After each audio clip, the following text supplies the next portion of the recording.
Welcome to dsnews.com. I'm Kelly Snogren, and this is Thursday's Top Default Servicing News. All 50 states were represented in February's Improving Markets Index released by the National Association of Home Builders and First American. Last year during this time, just 36 states were represented. For this month, the index grew to include 259 markets, up from 242 in January. In order to be recognized as improving, metro areas need to show improvements from their respective troughs in housing permits, employment, and house prices for at least 6 consecutive months.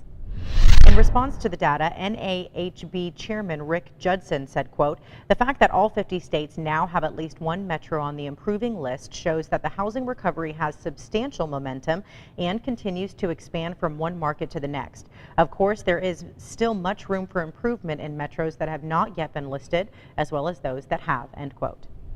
On Wednesday, Congress called on industry experts to discuss the Federal Housing Administration's role in the housing market and possible reforms as the agency faces a negative equity position of $16.3 billion. Edward Pinto, resident fellow at the American Enterprise Institute, argued the FHA's lending practices do a disservice to working class families and pointed out about 40% of FHA loans harbor at least one subprime characteristic, giving the loans a higher expected failure rate.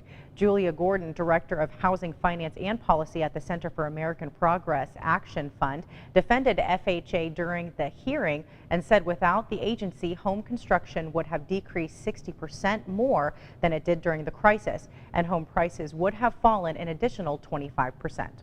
For more on these stories and all the news affecting your business, be sure to check out our extended coverage while you're here on the site.